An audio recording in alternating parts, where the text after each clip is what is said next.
Welcome back to Getting Started with Windows 10 for the IT Professional. With me as always is Pierre Roman. And next up is protecting your data with containers without boxing yourself in. Boxing yourself in, exactly. So what we're talking about today is the fact that we can have the best security solutions that we have. We're like, I don't know what in the United States with the candy, but in Canada we have the Whippet, which is a chocolate cookie that has a hard shell but a soft middle. Oh yeah. Well, this is the indicative of most of our security environments, where we have a very heavily fortified perimeter. Exterior, yeah. But the middle of our environments, like the in-prem or our users, is kind of like the soft, cushy, easily attackable. So this brings us to the fact that the security landscape has changed, and with Windows 10 we want to address that. So the risks today are greater than ever been in terms of having the data fall into the wrong hands. Because really the security is not about protecting the device it's about protecting the data. Correct. It's what's important, and so the risk is greater than ever, and often it's not external. Like you look at the logs, IT pros look at the logs all the time on their firewalls, and They see somebody trying to come in and banging at it and everything else. So that's fine, because we still need to do that, but we have to look at within. We have to look at social engineering attacks. So we'd have to look at all these different kinds of leaks or potential leaks, and we realize that the majority of them are internal. So really quickly, a couple of examples. The G20 organizers in Australia, and that was actually published in a newspaper, accidentally sent the list of the passport numbers, visa requirements, name, personal identifier of the world leaders, like the prime ministers and the presidents and so on, that were attending the G20 summit. And he sent it to somebody for the Asian Cup football tournament because of autocomplete. Yep. on his email. We've seen it numerous times in regards to where you have a scenario, an individual is trying to do something that they feel is the easier way to do it. So a document that's important to them, they'll email it to themselves, so they'll have access to it on another device. And with that autocomplete error, may have mistakenly put in that individual's address, and then it got leaked to that individual. And without security on that document, on that data, it's accessible by anybody. Absolutely. And so what we have to do is look at the data leakage, and if we look at some statistics, they're pretty telling. Yep. Telling of the story. So 87% of senior managers, they admit regularly uploading work files to personal email account or cloud account. So you take the files, I'll just put it on my OneDrive, or I'll put it in the Dropbox or whatever, so I can get to it when I get home without having to bring it with me. So it's already there. So that's 87% of them that admit to it. Yep. So the real number may be a little higher than that. 58% have accidentally sent wrong or sensitive information to the wrong person. And I don't know how many times I've done it where it wasn't sensitive information, but sending an email to you a couple times, and I went just started typing your name and auto-completed to Andrew. Yeah. And then I send them, like, hey, we want to meet for lunch, and no, he's in Vancouver, I'm in Ottawa. Yep. It's kind of hard to meet for lunch. So that's just to tell you how quickly and how easily that happens. And if we look at those types of breaches, the average cost of data breaches is $240 per record. So if you get a $100,000 record compromise, that's the average cost of what it's going to cost you to address that problem. So it's really, really important to address that at the source, not wait for the leakage to occur. One interesting stat that I learned is that 60% of end users don't feel that IT professionals are prepared to enable end users to gain secure access to that data from any device. And so, a lot of these figures that you've mentioned come from the fact that end users are doing things on their own without having that conversation with IT, that whole shadow IT aspect. And you have the situation where data is inadvertently being leaked because end users are taking it upon themselves to do certain tasks, which should be in conversation with IT. Well, there's two things on that one. we typically will harden or make it hard for people to use outside devices. Yep. So if you got your own computers, we have a very hard shell and with a VPN concentrator or direct access or something very hard to break into to allow users to come in. But we look at our own machine, like the corporate owned machines, and the controls are not so much. Like we figure, okay, well, they're trusted by the domain. Yeah. That should be good enough. Yep. And it's not. So if we look at the protection journey or the type of protection we do a lot of device protection. Absolutely. Yep. We do BitLocker, and in Windows 8 we had BitLocker enhancements. We do Instant Go. There's third-party adoption of tools to allow us to really harden that device. We also protect the data, so by using rights management services, Office Information Rights Management, or Azure AD with Azure RMS. But there's a gap in between that doesn't address the accidental leakage. So if I'm on a device that's protected, it's BitLockered and everything, and I'm logged onto it because I'm a trusted person and I have access to it, and I'm opening a document that may or may not have rights management settings attached to it and stuff like that, but I can, if they're in some situation, I can still get some of that data and accidentally post it somewhere, or copy it somewhere, or take a screenshot of it, and there are ways that the gap that is not addressed. Yep. So there are some third-party solution for that, but the way they address those third-party solution is they allow you to switch mode between containers, and that's what the title of this session is about: containers, without boxing yourself in. So you log on to your device as the Joe Blow user or Joe Blow consumer. So you have access to your Tetris, your Tetris. Yeah, I like Tetris. Your Angry Birds or whatever you have on your device, your Netflix, your Facebook, your social media, all that kind of information or potential information leakage solutions. Yep. Then if you want to do business, you basically have to log out that container and connect to the other container that is. So the experience is really bad. Fragmented. It's fragmented, exactly. So you switch apps to work securely. You can't do the experience especially between mobile and desktop, or mobile and laptop is very different. So what you're doing in one is different than what you're doing in the other, and it leads to confusion, and those solutions are expensive.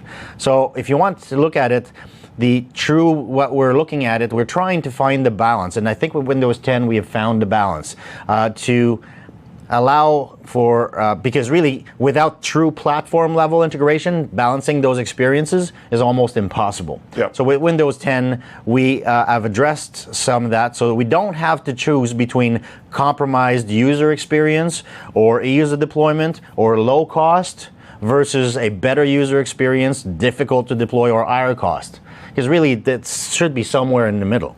Well, if the user experience is difficult, the adoption rate would be a lot lower, because the fact that the end user doesn't want to go through all these steps to secure documents, to go through all these third-party apps to enforce encryption. They're just going to say, you know what, I'm just going to send it to myself and do it that way. Absolutely. And that becomes a concern. That's where the data leakage stems from. It's like path of least resistance. Yep. So if it's too hard for me to remember my 12-character password, well, I'm just going to write it down on a piece of on the sticky note and actually tape it to the monitor. Oh yeah, I've seen that too. RSA keys taped to the monitor. RSA keys taped to the side of the monitor. Like, come on, guys.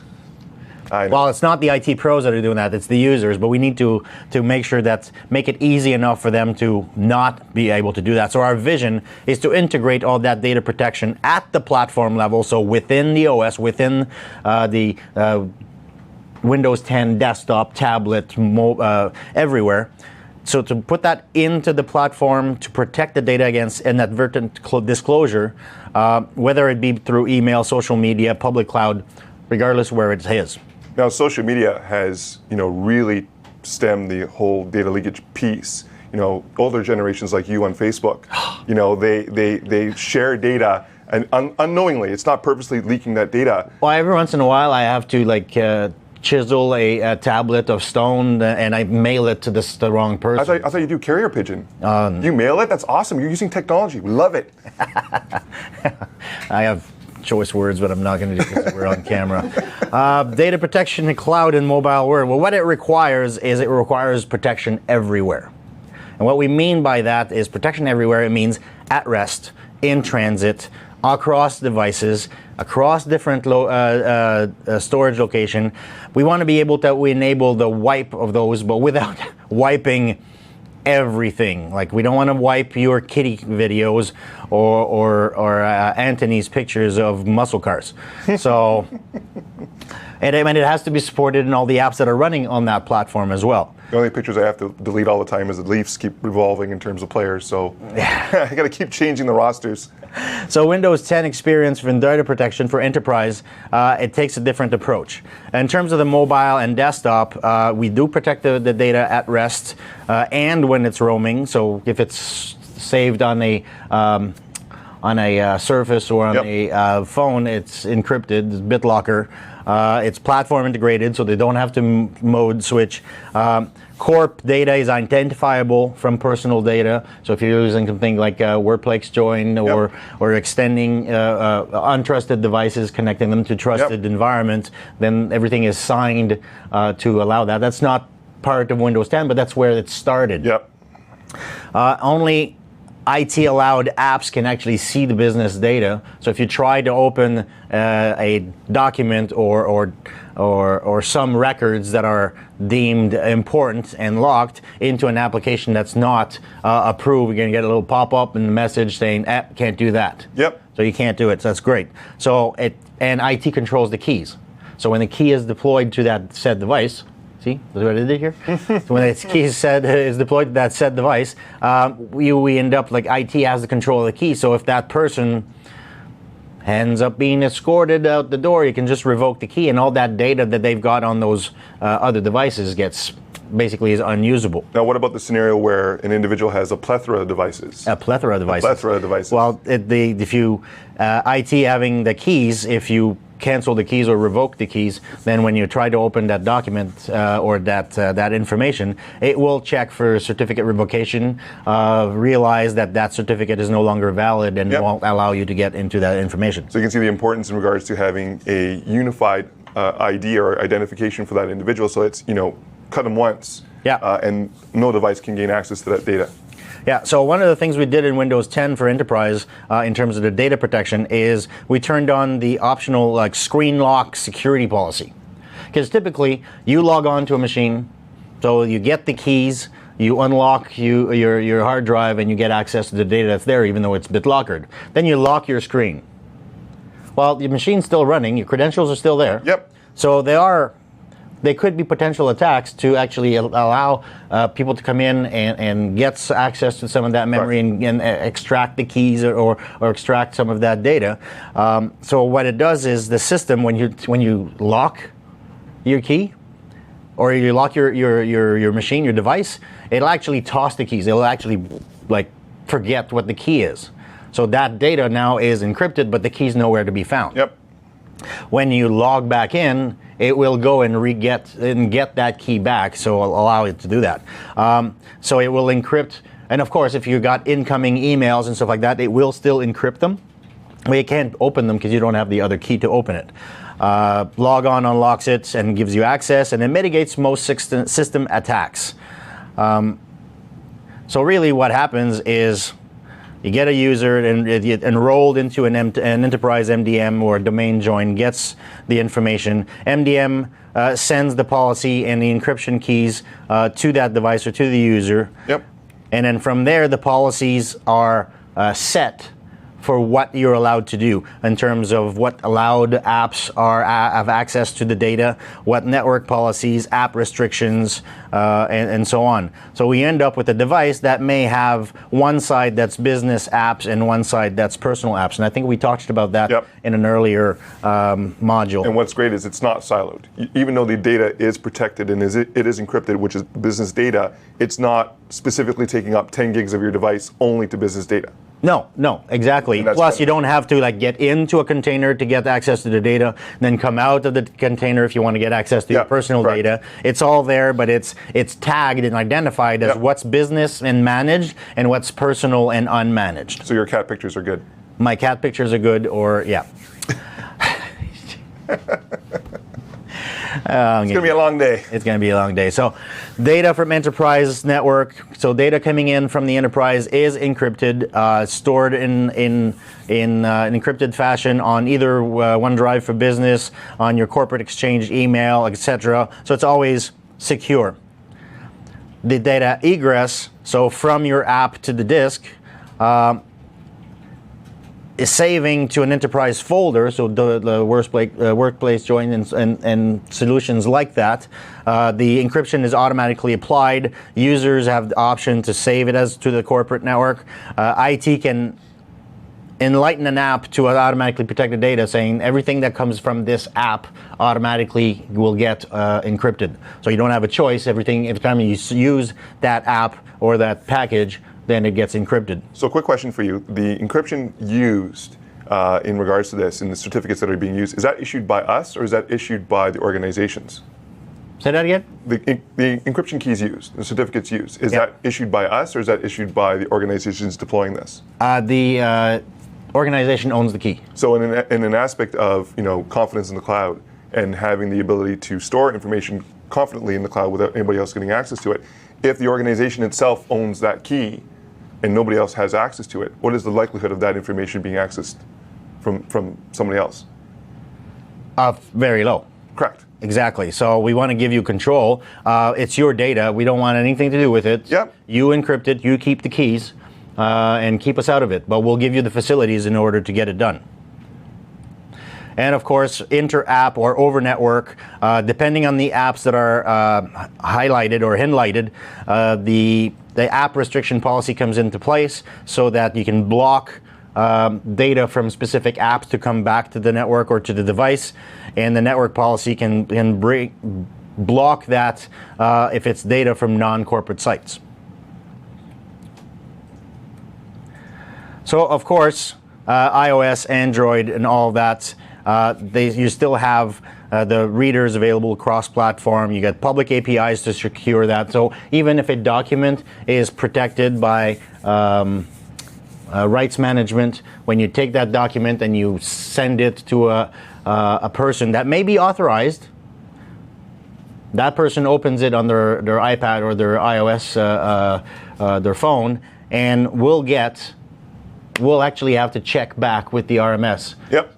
To make sure that they're allowed to open it. So the protection is actually tied into the documents and into the data and follows it across. So if you try to, in Windows 10, if you try to cut and paste to Notepad or something like that, all of a sudden rights management will pop up and say, you're not allowed to do that, and will prevent you from basically taking or making a big mistake. And how great is it is in the fact that we're actually supporting this on iOS and flavors of Android, which will unify after the recent announcements of Android M coming out, in regards to that information staying secure on devices already deployed in businesses. Obviously, Windows Phone as well supports it natively, but the fact that we're supporting it on other platforms is that enablement piece to allow people to have choice as to what devices they do want to use and still be securely enabled by the organization. Yeah, and the thing is, the user has some control. So if the user decides to leave the company, or I'm using my personal device here, and I decide that I want to pass this on to my daughter or to my wife because I'm buying the new Fandangle new phone that's coming out. Yep. I can basically revoke myself, so unenroll myself, and it will basically wipe the keys off that device, and all the data that's on there is now going to be inaccessible and be wiped. So I can do that myself, or the enterprise can decide to revoke the keys for me and turn it out. So all that put together, it means that we take care of the accidental data leakage, because we don't. It's not like a strong arming, and it's the platform. It's built into the platform, and it follows with the information. And when you try to do something that may be accidental, it'll just stop and remind you that you shouldn't be doing that. Yep. So it does take care of that. So with the protecting the device itself, protecting the device itself, the protection of the data, and protection of the identity that we're going to talk about a little bit later, you get a protection continuum. I like that word. And it's immersive. I love that word, continuum. It's awesome. It's immersive. It's Yes. not I need to do a separate hop or a separate step to do this. No, that's a vision. That's the mission is to build that into the platform. And Windows 10, because it's Windows 10 on desktop, it's Windows 10 on laptops, Yep. it's Windows 10 on mobile devices. Basically, that protection carries across all of the entire platform. And on iOS and Android as well. Yeah, with the new clients that are available for it. Correct. So when we talk about, and I know a lot of people have questions for it because I keep getting questions about device encryption versus BitLocker. So encryption automatic out of the box. So with Windows 10, it's automatic. Yep. And that's on all devices. That's Yeah, exactly. So Windows, like a Surface Pro, and the Yep. Surface 3s, yep. which are like consumer device, Correct. have encryption Enabled out of the box. enabled out of the box. So as long as you connect it to a Microsoft account, Yep. then it basically encrypts the disks and escrows the keys in OneDrive. Correct. So you can always recover, but your hard drive itself is encrypted. It ships in all editions of Windows, Yep. So including mobile. including mobile. BitLocker and BitLocker to Go, these are still kind of premium services in terms Yep. of encryption, and they're only available on Pro and Enterprise versions of Windows Yep. 10. It's full management capability, so it includes FIPS support. So for public sector or secured environment that require that FIPS certification, we have it. You can do it right into the imaging of the application of your workstation or your device when you deploy or when you provision that device. BitLocker can be enabled by default. There are management solutions to help you because it's been in the past deploying BitLocker in an enterprise level has been challenging. Now we've had tools, but now they're better. Yep. And more streamlined. So MBAM, which is part of MDOP, can help you with that. The keys can be recovered and they're stored escrowed in AD. So even if if you don't know what the pin to unlock the TPM Yep. chip to get to the data, well, you can still recover, and an administrator could get access to that data. Yep.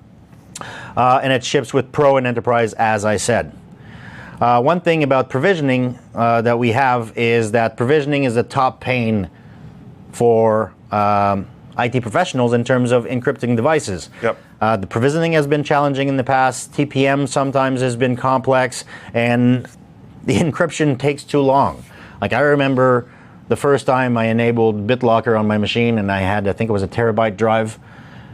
Yeah, And- terabyte drive on your 386 SX. It wasn't that long ago. Anyway, so, and it took forever because it encrypted the entire drive. So in Windows 10, we make the BitLocker very, very easy. So we get TPM auto provisioning when you deploy, where you provision the machine. We have support for encrypted hard drives. So drives that have hardware encryption built into them, BitLocker will leverage that to speed things up. And we do only the used space. So if you have a 1 terabyte drive, but you've only got 20 gigs of data on it, well, you're only going to encrypt that 20 gigs. So it makes it a lot faster to get to it. And as you add more data, that data gets encrypted. And of course, you can pre-provision all that during your setup in terms of enabling BitLocker and enabling the protection of that hard drive. So your experience and security is improved for IT because it's easier to get it out there, and it's improved at the end user experience because one of the things is we've eliminated the need for pre-boot authentication. So on Instant Go device, so Instant Go is what replaces like a sleep mode or hibernation. Like it doesn't completely go to sleep. Yep. It's a quick boot. So when you It's shut quick down, boot, exactly. it goes, it goes into a quick boot mode. Because often I get with BitLocker, do I need a pre-boot pin or do I not need a pre-boot pin? Like, it's been a lot of the information, or not the information, but the question that we get from IT pros about should I do pre-boot authentication. Not really necessary anymore. No. And it alleviates the boot time. So you now have a scenario where it's a quicker boot time. We're all spoiled now. We want instant gratification information. We don't want to wait for these machines to boot up. We want, as soon as it turns on, boom, get to my information. Yep. If you have, in the other methodology, you're waiting for that authentication to happen. Not only that, it avoids little problems which are not IT problems, they're user problems, where you put your laptop into your bag and it accidentally hits the button, it turns on, and it sits at the pin with the fan running all the way. So you get home, you get the good bag out of your car, and you go to pick up the laptop, and you can cook an egg on it. Yep. Canadian bacon. Canadian bacon. So the improved security with Windows Locker, improved anti-hammering, so you can't hammer at the pin to get to. So the TPM chip will handle that. And basically shut itself down after so many tries. So, and really when it shuts itself down, basically it will come back up and ask for the recovery key. So if it's not you and you're trying to basically brute force into the machine, it'll stop and say, I don't believe that it's you. You've tried too many times. Show me the recovery key. Yep. And at that point, you can either go back to AD to your administrator or to your self-serve portal and actually get the key back, or help desk, and then have it emailed or sent to a trusted source or your manager or a coworker, because if they think you've been compromised, they're not going to send it to you. Yes, correct. Or you shouldn't anyway, so think about that. And of course, Exchange ActiveSync and MDM policies are applied to decide or not decide, but to affect device encryption. So does that device, does the mobile device all have to be encrypted? Yes. So that your MDM solution will come into play with that. So there's no excuse for non-encrypting devices, because the fact that, even if you've deployed Office 365 or Exchange, you have that policy capability to enforce encryption. Yes, and it's not only is it easy to apply the policies once you've got the MDM solution and all these machines provisioned into it, but it's transparent to the user, so there's no friction there. Yep. It's not like you're sending them like a 3-page document on how they need to turn on encryption on their device. They just log on to get the policy, and boom, the encryption is started. So it makes it a lot easier for everybody. So it's integrated in the platform and managed by IT. So in the past, why have we needed conventional security? Encryption keys for encryption solutions have been loaded into memory. Yep. So you can actually do cold boot attacks or DMA port attacks, or the one I've heard of that I don't know if I can put a lot of weight into that, but the memory remnants attack. Yeah. Where they tried to deep freeze a memory chip to be able to extract. It's already been looked at, and the likelihood of that ever working is very, very low. Yep. But theoretically, it is possible, so you do want to mitigate it. Yep.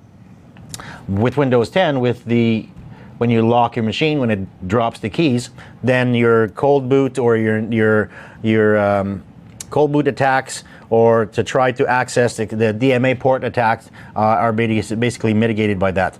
But the downside to pre-boot authentication, so if we had the pre-boot pin, they have to be turned off when they're unattended. So you can't just leave your machine on. Yeah. And it breaks the user experience. So as I said, you forget the pin, or you put it too many times, or your machine turns on in your bag, all kinds of different experience that will make the users not want to use one. Your modern device offers immunity with that, so Windows 10 on the modern devices will help you, because port are restricted on Instant Go devices, for example. So you can't, on an Instant Go device, you can't do that a DMA port attack, because that port is actually turned off. Ports are not present on mobile PCs, so it makes it easier there. Yep. Windows 8.1 certified hardware disables the external DMA port during boot, and port can be disabled or and restricted or authorized on devices based on policy. Of course, the mitigating the memory remnants attack, or the frozen memory. Yep. It's actually been published research by the Canadian Department of Defense that shows that those attacks are very unlikely. Yep. So they're still possible, but very, very unlikely. Yep. So in Windows 10, improvements, pre-boot authentication improvements. So we de-allow hot plug DMA until the user signs in and when it's locked, so you don't have that DMA attack. We support backup of BitLocker recovery passwords to Active Directory, to Azure Active Directory as well. BitLocker supports for virtual machine using virtual TPM now. So in the past, if you wanted to BitLocker a virtual machine, well, what do you need to BitLocker a machine in the past? A TPM chip. Yep.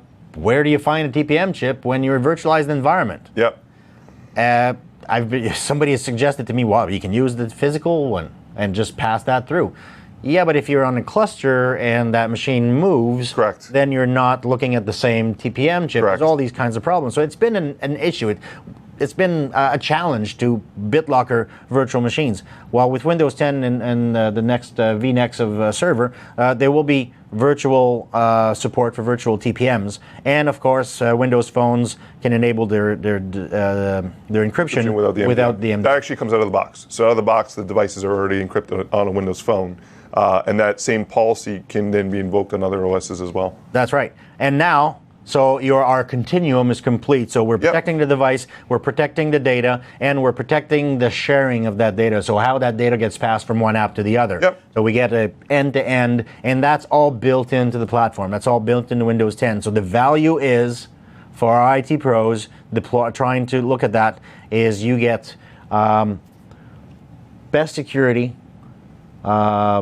mitigation of all these potential data leaks and accidental, but also protecting yourself against known attacks, and without introducing friction to the users. And less friction to the users means less calls to the help desk, means less potential shadow IT or bad shadow IT happening. So it's a win-win situation for everyone. So the next steps are: evaluate your data protection enhancements in Windows 10. So if you've got a TAP, so the early adopter program, if you've got an MDM vendor, if you're using Intune or AirWatch or somebody else, talk to them to find out how you can deploy those policies or what the support is for Windows 10. There are a plethora of sessions that were at Ignite that deal specifically with that. So go online, channel9.msdn.com or myignite.microsoft.com. Or canitpro.net. Or canitpro.net. And, oh, that was cool. Canadian flag. Thank you. And that's it. Give us feedback. So there's lots of different things. MVA's got a lot of stuff as well. Yep. And on that note, I think we're done. Yep. So next up is a new era of threat resistance for the Windows 10 platform. Stay tuned for the next module. All right.